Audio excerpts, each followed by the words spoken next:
तो अब तक हमने बात की रूट मीन स्क्वायर स्पीड की। अब हम बात करते हैं डिफरेंट टाइप ऑफ स्पीड जो गैस मॉलिक्यूलर के लिए हम देखते हैं। तो जनरली 3 टाइप ऑफ स्पीड जो है वो गैस के लिए डिफाइन होती है। एक है रूट मीन स्क्वायर स्पीड, दूसरी है एवरेज स्पीड, तीसरी होती है मोस्ट प्रोबेबल स्पीड। तो देखिए हमने वीआरएमएस देखा, वीआरएमएस का जो फॉर्मूला है वो आता है हमारे पास √3 kBT/m। तो ये फॉर्मूले में अगर √3 को जैसे बाहर वैल्यू रखते हैं तो √3 की वैल्यू 1.73 है, तो यहाँ से हो जाएगा 1.73 √kBT/m। सेकेंड स्पीड है एवरेज स्पीड। तो एवरेज स्पीड का जो फॉर्मूला होता है वो होता है √8 kBT/m। 8/पाई रूट के अंदर उसकी वैल्यू आएगी हमारे पास 1.6। तो ये हमारे पास हो गया एवरेज स्पीड के लिए। थर्ड है मोस्ट प्रोबेबल स्पीड, जिसका फॉर्मूला होगा √2 kBT/m, जिसकी वैल्यू हमें मिल जाएगी 1.41 ऑफ √kBT/m। तो हमारे पास यहाँ पे एक जनरल आइडिया मिल जाता है कि ये जो तीनों स्पीड है वो आपस में रिलेट कैसे करती है।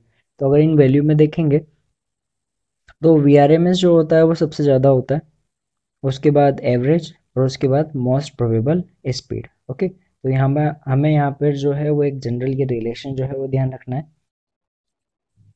कि आपके पास जो है वो मोस्ट प्रोबेबल स्पीड जो है वो सबसे कम होती है, और उसके बाद होती है एवरेज, और सबसे ज़्यादा जो वैल्यू होती है ओके वो होती है आपके पास आरएमएस की। तो गैस मॉलिक्यूल के लिए जो स्पीड का डिस्ट्रीब्यूशन होता है उसे हम मैक्सवेल बोल्ट्जमैन डिस्ट्रीब्यूशन में देखते हैं। तो देखिए इसका जो कर्व होता है वो हमें कुछ इस तरीके से मिलता है। यहाँ पे वाई एक्सिस जो है, वाई एक्सिस पे हम देखते हैं fraction of molecule moving with speed V. एक पर्टिकुलर वी स्पीड से जो फ्रैक्शन ऑफ मॉलिक्यूल मूव करेंगे उसे हम वाई एक्सिस पे लेंगे, और जो एक्स एक्सिस है वहाँ पे हम लेते हैं स्पीड को। तो यहाँ पर इसका जो डिस्ट्रीब्यूशन है वो हमें इस रिलेशन से मिलता है। तो यहाँ पे हम देखते हैं कि जो कर्व है वो इस पॉइंट पे पीक मिल रहा है। तो ये पीक पॉइंट जो है वो यहाँ पे रिप्रेजेंट करेगा मोस्ट प्रोबेबल स्पीड को, मतलब जो मैक्सिमम नंबर ऑफ पार्टिकल हैं जो इस स्पीड को फॉलो कर रहे होंगे वो है मोस्ट प्रोबेबल स्पीड। सेकेंड जो है वो एवरेज स्पीड, और जो थर्ड वन है वो है वीआरएमएस। तो यहाँ पे हमारे पास वीआरएमएस की वैल्यू जो है वो सबसे ज़्यादा मिल रही है इस कर्व में, है ना। तो ये आपके पास उनके फॉर्मूले हो जाते हैं। तो अब यहाँ पे ये चीज़ देखते हैं कि जो डिस्ट्रीब्यूशन लो के अकॉर्डिंग हमें जो कर्व मिला है, इस कर्व पे टेम्परेचर और जो उसका गैस पार्टिकल का जो मॉलिक्यूलर मास है उसका क्या इफेक्ट पड़ता है। तो अगर हम यहाँ पे टेम्परेचर को इंक्रीज करें तो हायर टेम्परेचर पे जो कर्व होता है वो हायर हायर स्पीड की तरफ जो है वो शिफ्ट हो जाता है और थोड़ा ब्रॉड ब्रॉड हो जाता है। देखिए कैसे, अगर हम बात करें टेम्परेचर के लिए, तो अगर हम यहाँ पे टेम्परेचर को इंक्रीज करें तो कर्व जो है वो पहले थोड़ा स्टीप था, अब थोड़ा ब्रॉड हो गया।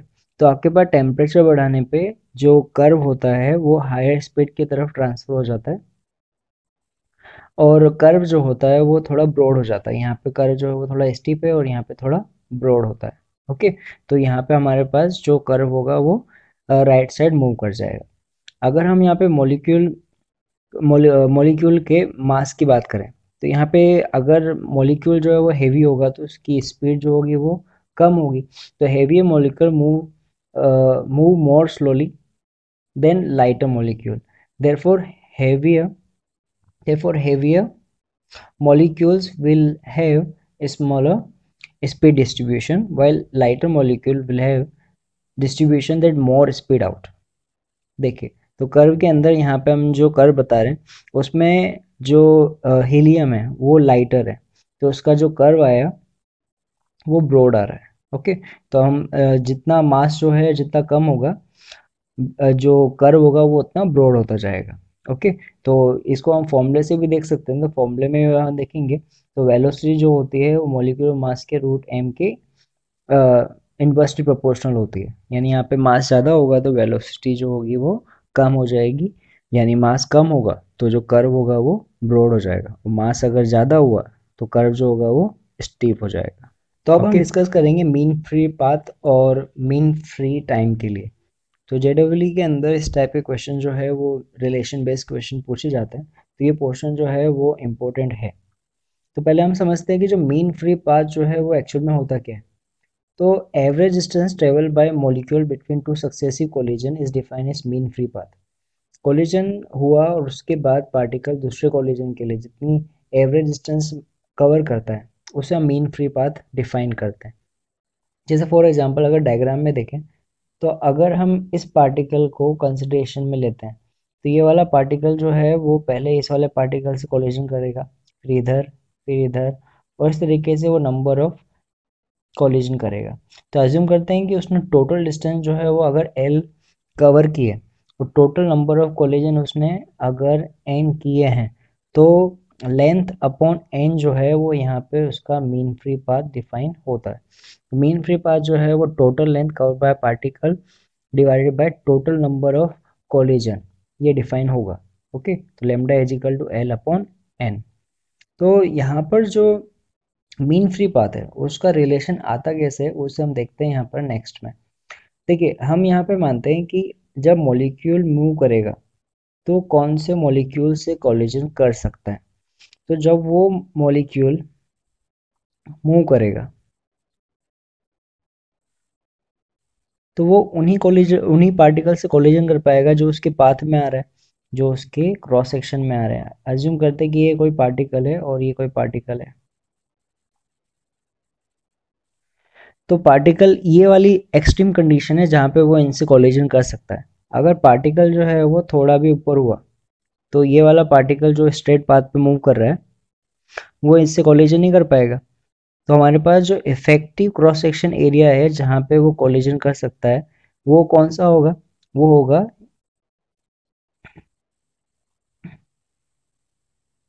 ये वाला।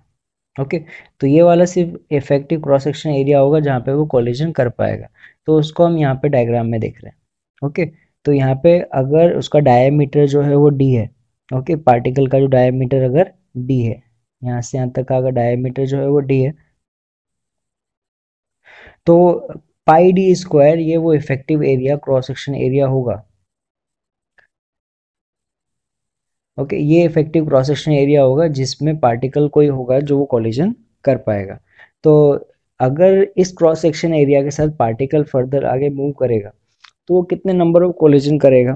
तो इसे देखने के लिए हम एक इफेक्टिव वॉल्यूम देखते हैं कि टी टाइम के अंदर वो कितना वॉल्यूम जो है वो कवर करेगा। देखिए, अगर हम यहाँ पे अज्यूम करते हैं कि वो टी टाइम अगर हम कंसिडर करते हैं, तो टी टाइम के अंदर वो वी टी डिस्टेंस कवर करेगा। तो वी टी टाइम के अंदर वो जो ये सिलेंड्रिकल पोर्शन हमने बनाया है, ये इस वॉल्यूम को कवर करेगा। इसका क्रॉस सेक्शन एरिया जो है वो पाई डी स्क्वायर होगा, जो लेंथ होगी वो वी टी होगी। तो इस कंडीशन में ये वो वॉल्यूम होगा जो वो कवर करेगा। तो यहाँ पे नंबर ऑफ कोलिजन निकालने के लिए हमें निकालना होगा कि यहाँ पर इस वॉल्यूम के अंदर नंबर ऑफ मॉलिक्यूल होंगे कितने। देखिए, ये वो इफेक्टिव एरिया है, इसमें जितने नंबर ऑफ पार्टिकल होंगे उससे वो कोलिजन करेगा। तो यहाँ पर इस वॉल्यूम के अंदर नंबर ऑफ कोलिजन निकालने के लिए हमें पता होना चाहिए इसका वॉल्यूम। और अगर हमें पता है कि मॉलिक्यूल पर यूनिट वॉल्यूम कितना है, तो वॉल्यूम को उससे मल्टीप्लाई करके आंसर निकाल सकते हैं कि नंबर ऑफ कोलिजन कितने होंगे। तो की पॉइंट यही है कि जो सिलेंडर के अंदर नंबर ऑफ पार्टिकल होंगे वो उसके नंबर ऑफ कोलिजन के बराबर होंगे, और यहाँ पे जो लेंथ होगी वो वी टी के बराबर होगी। ये वी टी लेंथ जो है वो कवर करेगा। तो हम वी टी अपॉन जो टोटल नंबर ऑफ मॉलिक्यूल जो इस वॉल्यूम के अंदर है उसके रेशियो से मीन फ्री पाथ निकाल सकते हैं। तो देखिए, यहाँ पे इसका वॉल्यूम जो आएगा वो आएगा एरिया इंटू लेंथ, यानी pi d square v T.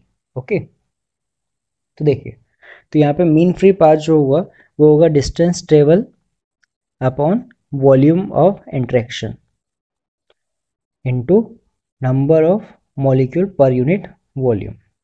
तो देखिए, ये वी टी जो है वो आ गया हमारे पास डिस्टेंस टेबल। यहाँ पर पाई डी स्क्वायर वी टी जो है वो है वॉल्यूम ऑफ इंट्रैक्शन, और यहाँ पे एन वी जो है वो number of molecule per unit volume है। ओके, तो वी टी जो है वो यहाँ से कैंसिल आउट हो जाएगा, तो हमें यहाँ पे मिलेगा मीन फ्री पाथ 1/पाई डी स्क्वायर एन वी, है ना। यहाँ पे आपके पास एन वी जो होगा वो होगा number of molecule upon volume, okay, number of molecule upon volume, पर यूनिट वॉल्यूम जो हमारे पास नंबर ऑफ मॉलिक्यूल है वो, ओके। तो हमारे पास मीन फ्री पाथ का रिलेशन मिला। बट यहाँ पर एक कंसिडरेशन है कि हमने ये माना है कि पार्टिकल जो है वो वी वेलोसिटी से मूव कर रहा है, वो कोलिजन कर रहा है, मतलब हम यहाँ पे अदर पार्टिकल को रेस्ट पे मान रहे हैं, बट एक्चुअल में ऐसा होता नहीं है। तो यहाँ पे हमें जो अप्रोच है वो रिलेटिव लेनी होती है। तो रिलेटिव की कंडीशन में हमारे पास कई ऑप्शन आ सकते हैं कि हो सकता है कि जो पार्टिकल है वो सेम डायरेक्शन में जा रहे हैं, तो उस कंडीशन में दोनों के बीच में जो एंगल आएगा वो 0 डिग्री आएगा। अगर दोनों पार्टिकल जो है वो अपोजिट डायरेक्शन में आ रहे हैं तो उस कंडीशन में एंगल जो है वो 180 हो जाएगा। तो यहाँ पे हमारे पास वेलोसिटी का रिलेटिव वैल्यू निकालनी होती है। तो हम एवरेज जो है वो ये चीज़ देख लेते हैं कि जो पार्टिकल है वो एक दूसरे के परपेंडिकुलर मूव कर रहे हैं, तो उस कंडीशन में जो उनकी रिलेटिव वेलोसिटी होगी वो √2v के बराबर होगी। भाई इन दोनों के बीच में एंगल अगर 90 है और दोनों की वेलोसिटी सेम है, स्पीड सेम है, तो उनका जो रिजल्टेड आएगा वो आपके पास √2v के बराबर आएगा। तो हम यहाँ पे v की जगह √2v रखेंगे। देखिए, तो refinement of mean free path जो आएगा उसमें हम रिलेटिव वेलोसिटी लेंगे, जिसमें हमारे पास वेलोसिटी जो है उसकी जगह हम रखेंगे √2v। तो हमारे पास जो मीन फ्री पाथ का नया फॉर्मूला आएगा, जो रिजल्टेंट फॉर्मूला आएगा वो आएगा lambda is equal to 1/√2 πd² N V. Okay, तो यहाँ पे जो √2 आया वो क्यों आया वो समझ में आता है। √2 जो है वो यहाँ पर रिलेटिव वेलोसिटी लेने की वजह से आया है। तो हमने यहाँ पे जनरल दोनों को परपेंडिकुलर मूव करता हुआ एज्यूम किया। तो यहाँ पे आपके पास जो फाइनल फॉर्मूला जो हम यूज़ करेंगे वो ये यूज़ करेंगे 1/√2 πd² एन वी। ये है मीन फ्री पाथ का फॉर्मूला। तो अभी हमने देखा मीन फ्री पाथ को। मीन फ्री पाथ मतलब दो सक्सेसिव कोलिजन के बीच का जो पाथ वो कवर करेगा, डिस्टेंस जो होगी एवरेज डिस्टेंस, वो हमने डिफाइन किया मीन फ्री पाथ को। मीन फ्री टाइम क्या हुआ, तो मीन फ्री टाइम जो होगा वो होगा average time interval between two successive collision. यानी पार्टिकल जब एक कोलिजन करेगा और दूसरा कोलिजन करेगा उसके बीच का जो टाइम स्पेन होगा that is defined mean free time. देखिए, हमें टाइम निकालना है, मीन फ्री पाथ डिस्टेंस है और स्पीड जो है वो कांस्टेंट है। तो एवरेज स्पीड जो हम यहाँ पे देखेंगे, तो यहाँ पे टाइम जो होगा वो डिस्टेंस अपॉन वेलोसिटी होगा। तो जो हम हमारे पास मीन फ्री टाइम हो जाएगा वो हमारे पास हो जाएगा डिस्टेंस अपॉन वेलोसिटी। तो जो हमने मीन फ्री पाथ देखा था वो हमने यहाँ पे पीछे देखा था, वो आया था लेमडा इज इक्वल टू 1/लेमडा is equal to 1/√2 πd²।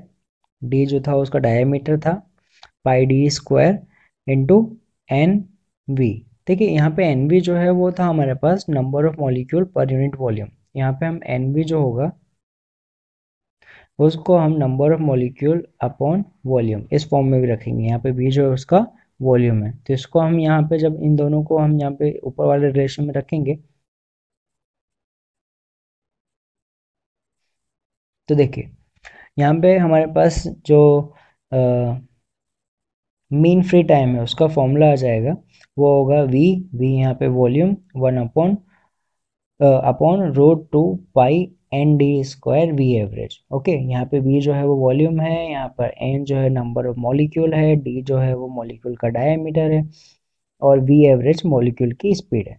Okay, तो यहाँ पे हमारे पास जो मीन फ्री टाइम है उसके बीच में रिलेशन मिल जाता है। ओके, अच्छा यहाँ पे एक और चीज़ बात करें कि यहाँ पे वी एवरेज जो होगा उसका फॉर्मूला ये है। तो यहाँ पे वी एवरेज जो टाइम में रिलेशन देखेंगे तो वी एवरेज और टाइम का जो होगा रिलेशन, टेम्परेचर का जो रिलेशन होगा वो यहाँ से होगा V average proportional to root of T. Okay, तो यहाँ से हमारे पास जो जनरल रिलेशन आएगा जो हमें याद रखना है वो ऐसे मिल जाएंगे। देखिए, जो हमारे पास रिलैक्सेशन टाइम आएगा, सॉरी मीन फ्री टाइम जो आएगा that will be proportional to volume and inversely proportional to root of T. पहला रिलेशन जो हमें याद रखना है। ओके, हमें ये फॉर्मूला तो याद रखना ही है, बाकी ये जनरल फॉर्म है जो टेम्परेचर में और वॉल्यूम में रिलेशन है वो भी याद रखना है। अच्छा, वॉल्यूम और टेम्परेचर का रिलेशन में देखा, हमें पता है P V is equal to N R T, तो अगर वहाँ से देखें तो वी इज इक्वल टू हमें मिल जाएगा, वो होगा N R T upon P. Okay, तो यहाँ पे वी जो है वो इस फंक्शन में हम रखेंगे तो हमारे पास एक नया रिलेशन आ जाएगा जो होगा टाइम का, यानी मीन फ्री टाइम का रिलेशन टेम्परेचर और प्रेशर के अंदर। ओके, तो यहाँ पे हमारे पास ये जो दो फॉर्मूले जो रिलेशन है वो भी हमें ध्यान रखने होंगे। बाकी ये है कि ये फॉर्मूला भी अगर आपको याद है तो ये रिलेशन हम यहाँ से निकाल सकते हैं। ओके, तो आपको सॉल्व एग्जांपल से स्टार्ट करते हैं। देखिए क्वेश्चन नंबर 1, उसमें गिवन है a mean free path of molecule of certain gas at 300 kelvin is 2.6 into 10 power minus 5 meter. The collision diameter of molecule is 0.26 nanometer. Calculate pressure of the gas and number per unit volume of gas.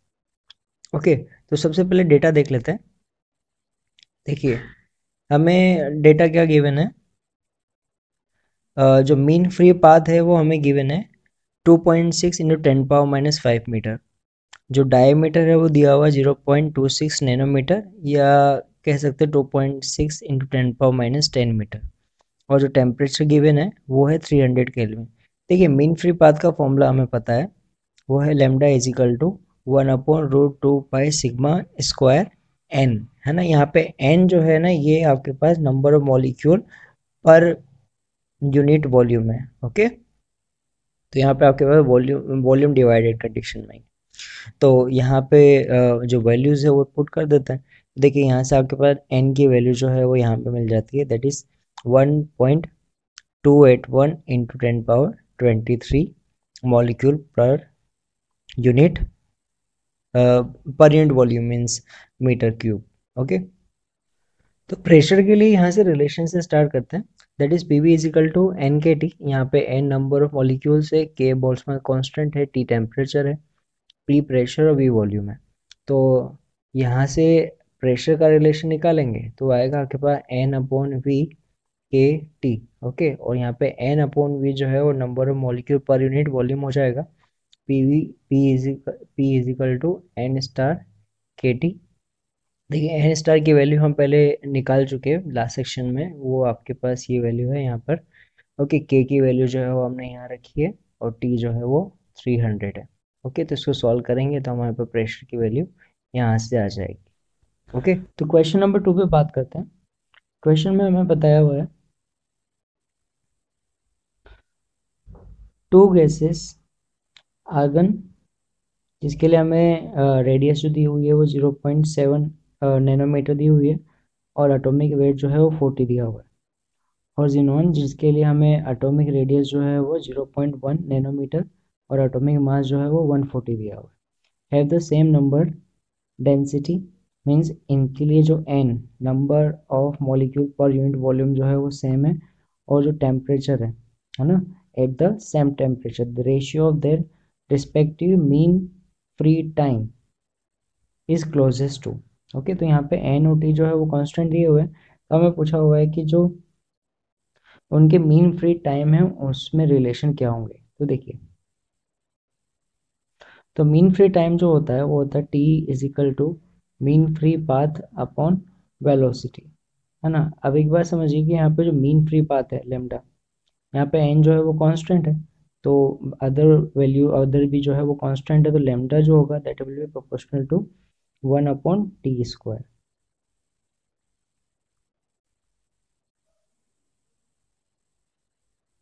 Okay, lambda is equal to 1/t²। Okay, और जो velocity है वो temperature तो constant है, वो मास पे depend करेगी, वो होगा 1/√m। ओके, तो दोनों को अगर यहाँ रिलेट करेंगे तो यहाँ हमारे पास रिलेशन मिलेगा T is proportional to √m/d²। Okay, तो यहाँ पे हमारे पास जो मीन फ्री टाइम है उसका रिलेशन इसके अकॉर्डिंग आएगा। ओके, तो हमें यहाँ पे मिला टी जो आएगा that will be proportional to √m/d²। तो अब देखिए यहाँ पे इस रिलेशन में इनका मोलिकुलर मास और जो इनका डायमीटर है वो पुट कर देते हैं। तो देखिए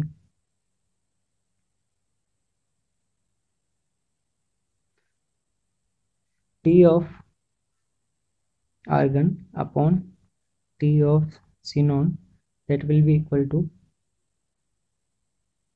okay, mass of argon upon mass of xenon into diameter of xenon square upon diameter of argon square। Okay, तो यहाँ पे हम वैल्यू पुट कर देते हैं। ओके, तो यहाँ पे मास जो है वो होगा यहाँ पे 40, xenon के लिए 140 इंटू जो डायमीटर है 0.1 है ना, और उसके लिए 0.07 स्क्वायर। ओके, तो यहाँ पे इस वैल्यू को हम सॉल्व करेंगे तो हमें सॉल्व करने पे जो वैल्यू मिलेगी वो हमें मिलेगी, तो सॉल्व करने पे हमें वैल्यू जो मिली वो मिली है 1.09, और इसके लिए जो क्लोजेस्ट वैल्यू है वो आएगी 1.83। तो इसका जो आंसर आएगा वो आएगा बी 1.83। तो अब नेक्स्ट क्वेश्चन देखते हैं, क्वेश्चन नंबर 3। देखिए, under an adiabatic process the volume of ideal gas gets doubled. Consequently, the mean collision time between the gaseous molecule change from T1 to T2 if Cp upon Cv is equal to gamma. For this gas, then good estimate of T2 upon T1 is given by। तो हमें यहाँ पे 4 relation दिए हुए हैं, पूछा हुआ है कि विच वन इज करेक्ट। तो इस टाइप के क्वेश्चन इंपॉर्टेंट है, जेडब्ल्यू में भी इस टाइप के क्वेश्चन 2 बार पूछे जा चुके हैं। तो देखते हैं इसमें। देखिए, अभी हमने जो रिलेशन पढ़े थे तो उसमें हमने देखा था कि जो आपके पास मीन फ्री टाइम है उसमें रिलेशन होता है वॉल्यूम और टाइम में इस फॉर्म के अंदर, है ना। हमने वहाँ देखा था कि जो टाइम होगा that will be proportional to V upon root of T या proportional to root of T upon P. तो इन दोनों में से कोई भी एक रिलेशन जो है वो हम यहाँ पे यूज़ कर सकते हैं। ओके, तो इसके अकॉर्डिंग देखते हैं। तो यहाँ पे एक रिलेशन हमें यहाँ मिला, दूसरा है कि हमें पता है कि एडियाबेटिक प्रोसेस के लिए जो इक्वेशन आती है वो आती है पीवी की पावर गामा के, ये वाली इक्वेशन। तो ये हमारे पास एडियाबेटिक रिलेशन है। PV is equal to analytic ideal gas के लिए इक्वेशन है। तो हम यहाँ से पी का रिलेशन अगर देखें तो P proportional to T upon V होगा। तो सेकेंड रिलेशन हमें यहाँ से मिल गया। अब आगे इसमें देखते हैं। तो देखिए, पी का रिलेशन हमें यहाँ मिला, तो पी के रिलेशन को हम एडियाबेटिक इक्वेशन जो है उस फॉर्म में पुट कर देते हैं। तो अगर हम यहाँ पे पी की वैल्यू जो है वो इस रिलेशन में रखते हैं तो हमें यहाँ पे ये वैल्यू मिलती है टी अपॉन वी, वी की power gamma is equal to K. इसको सॉल्व किया तो हमें मिला टी प्रोपोर्शनल टू वी की power gamma 1 minus gamma. Okay, तो अब यहाँ पे हमारे पास टाइम का रिलेशन आया, सॉरी टेम्परेचर का रिलेशन आया, जिसको हम फर्स्ट इक्वेशन में पुट करके आगे रिलेशन देख सकते हैं। देखिए, तो यूजिंग द वैल्यू इक्वेशन 1, तो हमने यहाँ पे जो टेम्परेचर का रिलेशन आया था वॉल्यूम की फॉर्म में उसको इक्वेशन 1 में पुट किया यहाँ पे। इसको सॉल्व किया तो हमें टाइम और वॉल्यूम में रिलेशन मिल गया। ओके, तो इस रिलेशन के अकॉर्डिंग वैल्यू रख देते हैं। तो देखिए, हमें पता है कि सेकेंड कंडीशन में वॉल्यूम जो है वो डबल कर दिया है। तो यहाँ पे हमने वैल्यू पुट की, ये यहाँ पर वॉल्यूम 2v और initial volume v power gamma plus 1/2। यहाँ हमारे पास फाइनल आंसर आ जाता है 2 की power 1 plus gamma by 2। Okay, तो ये हमारे पास फाइनल आंसर होगा, यानी ऑप्शन सी जो होगा, ऑप्शन सी जो होगा वो करेक्ट होगा। ओके, तो अब देखते हैं नेक्स्ट क्वेश्चन, क्वेश्चन नंबर 4। तो डेटा क्या गिवन है हमें, an ideal gas is enclosed in cylinder at pressure 2 atm and temperature 300 Kelvin. Okay, the mean time between two successive collision is 6 into 10 power minus 8। यानी initial condition पे हमें mean free time दिया हुआ है, pressure दिया हुआ है, temperature दिया हुआ है। इफ प्रेशर इज डबल, यानी पहले प्रेशर अगर P है तो बाद में हमने प्रेशर 2P कर दिया, and temperature is increased to 300 Kelvin, the mean free time between two successive collision will be close to. Okay, देखिए यहाँ पे जो रिलेशन है ना, वो मीन फ्री टाइम का जो रिलेशन है वो प्रेशर के फॉर्म में दिया हुआ है। इससे पहले वाले क्वेश्चन में जो हमने देखा था वो मीन फ्री टाइम और वॉल्यूम में रिलेशन था, तो हमें according to question relation use करना पड़ता है। तो देखिए हमने रिलेशन देखा था टाइम के लिए, तो टाइम का जो रिलेशन आया था that will be proportional to root of T upon P. Okay, दो रिलेशन हमने देखे थे, एक था जो time proportional to root of T upon V था, और एक था रूट सॉरी वो था रूट ऑफ तो T upon root of T. Okay, तो यहाँ पे हम ये वाला रिलेशन जो होगा वो यूज़ करेंगे, प्रेशर का जो रिलेशन है वो। तो यहाँ पे हमें रिलेशन मिलेगा 2T T2 upon T1 is equal to, okay, temperature जो है वो हमें गिवन है T2 upon T1 into P1 upon P2। Okay, तो अब यहाँ पे हम जो वैल्यू है वो पुट कर देते हैं, तो एक मिनट।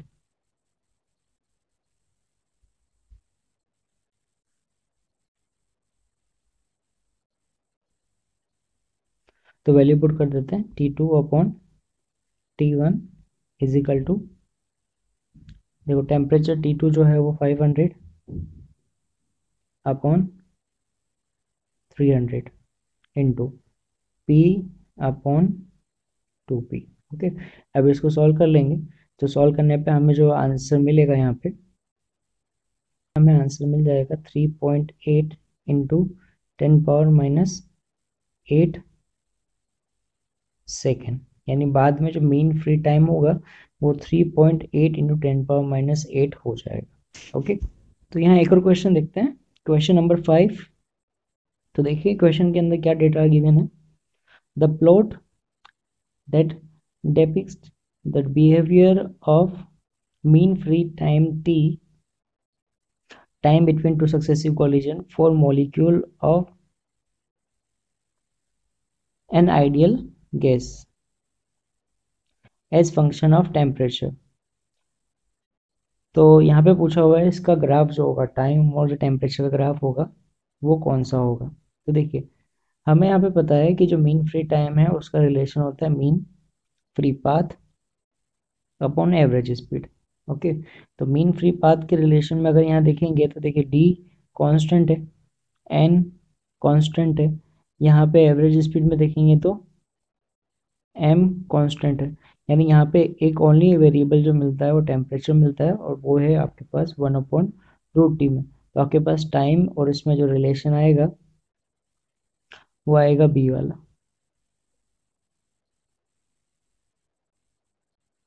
है ना, यहाँ पे जो रिलेशन आएगा वो आएगा बी।